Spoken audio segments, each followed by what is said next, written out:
పరిస్థితిని ఈరోజు ఈ కూటమి ప్రభుత్వం తీసుకొచ్చింది. అసలు లా అండ్ ఆర్డర్ కాపాడేది ఎవరు? ముఖ్యమంత్రి గారు, హోంమంత్రి గారు.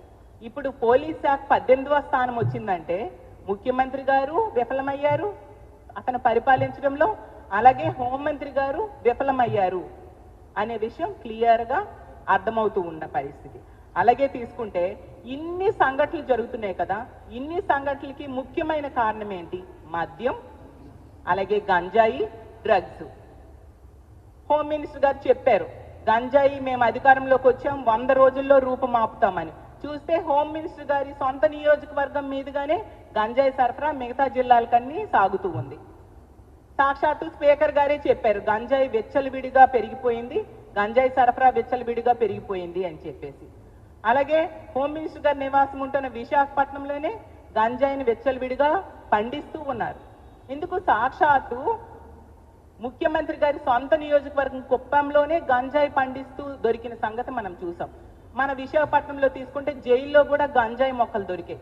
ఎంత దారుణంగా గంజాయి పెంపకం, సరఫరా జరుగుతూ ఉండే పరిస్థితి. మరి ఎక్కడ నిర్మూలించారు? అలాగే మద్యాన్ని ఎక్కడ మీరు కంట్రోల్ చేశారు? ఈరోజు 50,000కు పైగా బెల్ షాపులు ఈ రాష్ట్రంలో ఉన్నాయి కూటమి ప్రభుత్వం అధికారంలోకి వచ్చాక. మరి బెల్ షాప్ పట్టుకుంటే 5 లక్షలు ఫైన్ వేస్తామన్నారు. ఏది ఎక్కడ పట్టుకున్నారు మీరు? ఈరోజు మహిళల మీద అలాగే చిన్నారుల మీద అఘాయిత్యాల్లో చూస్తే ఎక్కువ సంఘటనలు మద్యం తాగి వాళ్ళు ఇలాంటి దారుణాలకి ఒడిగడుతూ ఉన్నారు. మరి మద్యాన్ని కంట్రోల్ చేయాల్సిన అవసరం ఉందా లేదా? అది మానేసి మద్యం వ్యాపారులకి కమిషన్ పెంచడం కోసం మీరు ముడుపులు తీసుకొని మద్యం ధరలు పెంచుతూ ఈరోజు మద్యం విచ్చలవిడిగా అందుబాటులోకి వచ్చేట్టుగా చేస్తూ ఉండే పరిస్థితి. ఎంతసేపు ప్రజల సంక్షేమాన్ని పక్కన పెట్టి మీ స్వార్థ రాజకీయాలే చేస్తూ ఉన్నారు తప్ప మహిళల రక్షణ కానీ ప్రజల రక్షణ కానీ మీరు పట్టించుకోని పరిస్థితి క్లియర్గా కనిపిస్తూ ఉంది. ఒకవైపు మద్యం, ఇంకోవైపు గంజాయి, ఇప్పుడు కొత్తగా డ్రగ్స్ కూడా అందుబాటులోకి రావడం నిజంగా చాలా దారుణం.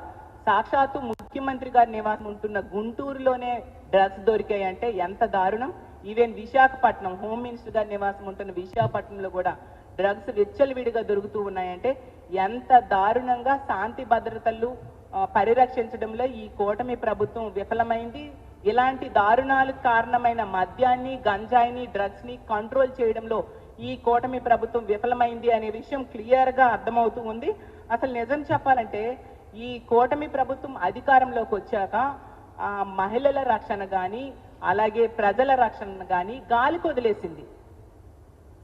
8 నెలలు పూర్తయినా కూడా ఎటువంటి చర్య తీసుకోలేదు. దిశ యాప్ని, దిశ చట్టాన్ని నిర్వీర్యం చేసేసి ఎంతసేపు హోమ్ మినిస్టర్ గారు చెప్తూ ఉన్నారు దిశ యాప్ లేదు, దిశ చట్టం లేదు, దిశ పోలీస్ స్టేషన్స్ లేవు.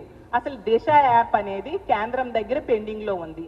మరి కేంద్రంతో ఎలియన్స్ లో ఉన్న గవర్నమెంట్ దిశ యాప్ని దిశ చట్టాన్ని కేంద్రం దగ్గర ఆమోద ముద్ర వేసి దాన్ని అమలు చేసే బాధ్యత తీసుకోవాల్సిన అవసరం ఎంతైనా ఉందా లేదా?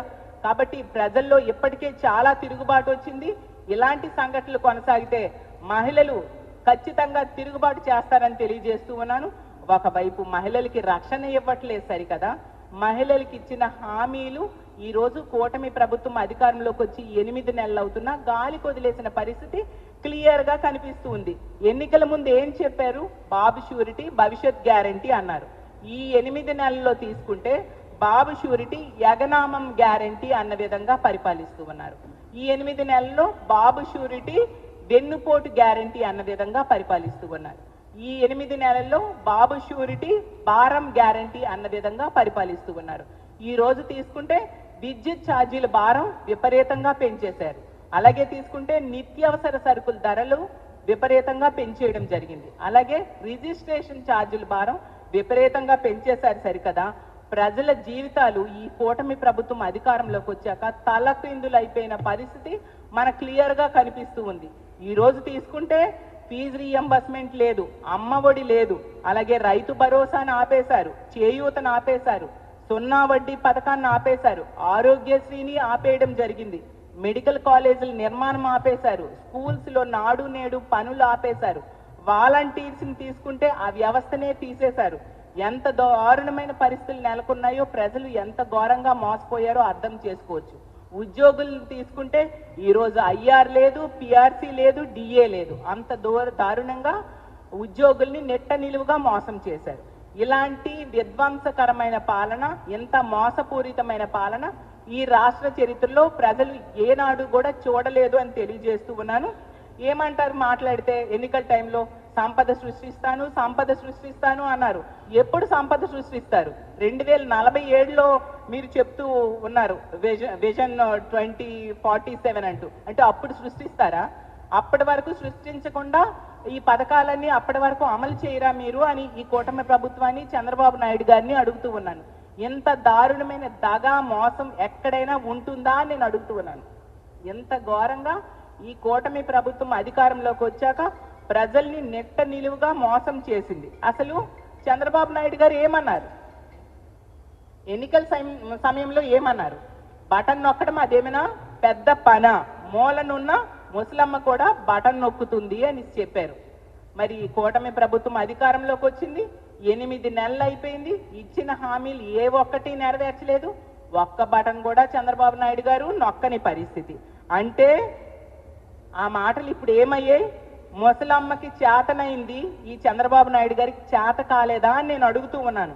ఈరోజు ముసలమ్మకి ఉన్న విజను, సామర్థ్యము చంద్రబాబు నాయుడు గారికి లేదా అని నేను అడుగుతూ ఉన్నాను. అసలు మాట్లాడితే విజనరీ అని చెప్పుకుంటూ ఉంటారు.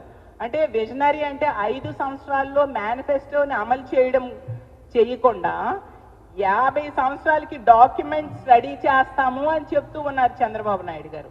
దీన్ని విజనరీ అంటారా అని నేను అడుగుతూ ఉన్నాను. ఎంత ఘోరం చెప్పండి. మేనిఫెస్టోని 5 సంవత్సరాల్లో అమలు చేయకుండా ఎప్పుడో 50 సంవత్సరాల తర్వాత విజన్ 2047 అనుకుంటూ డాక్యుమెంట్స్ రెడీ చేయడం ఎంతవరకు సమంజసం? ఎంత దారుణంగా ప్రజల్ని మోసం చేసే ముఖ్యమంత్రిని గతంలో ఈ రాష్ట్రంలో కానీ, ఈ దేశంలో కానీ ఎప్పుడూ మనం చూడలేదు అని తెలియజేస్తూ ఉన్నాను. అసలు డిప్యూటీ సీఎం పవన్ కళ్యాణ్ గారు ఏమన్నారు? చంద్రబాబు నాయుడు గారు ఇచ్చిన మేనిఫెస్టోకి నేను హామీ అన్నారు. ఇప్పుడు ఏమైపోయారు చంద్రబాబు నాయుడు గారు? నేను గ్యారంటీ అన్నారు. ఏది చంద్రబాబు నాయుడు గారు అమలు చేయట్లేదు కదా, మీరైనా చెప్పి అమలు చేయాలి కదా. ఇవన్నీ మానేసి ఈరోజు తీసుకుంటే పిల్లలకి ఇస్తానన్న తల్లికి వందనం లేదు, రైతు భరోసా లేదు, అలాగే నిరుద్యోగ భృతి లేదు, ఫ్రీ బస్ లేదు. అన్ని రకాలుగా ప్రజల్ని, ముఖ్యంగా మహిళల్ని నెట్ట నిలువుగా మోసం చేశారు. ఏమంటే అసలు ఎన్నికల టైంలో వీళ్ళు ఏం చెప్పారు? మా జగన్మోహన్ రెడ్డి గారు గతంలో ముఖ్యమంత్రిగా ఉన్నప్పుడు చేసినవి, ఇచ్చిన హామీల కంటే 2 చేస్తానని చెప్పి ప్రజలు నమ్మించి అధికారంలోకి వచ్చి ఈ రోజు తీసుకుంటే ఎన్నికలు అయిపోయి 8 నెలలైన ఏ ఒక్కటి అమలు చేయలేదు సరికదా. మళ్ళీ వీళ్ళు అమలు చేయకపోవడానికి, వీళ్ళ చేతకానితనానికి కారణం మా జగన్మోహన్ రెడ్డి గారంట. ప్రజలు వీళ్ళ మాటలు విని నవ్వుకుంటూ ఉన్నారు. కాబట్టి ప్రజల్లో ఎప్పటికే తిరుగుబాటు మొదలైంది. అన్ని వర్గాల్ని నెట్ట నిలువుగా మోసం చేశారు. ముఖ్యంగా మహిళలకి రక్షణ లేదు. అలాగే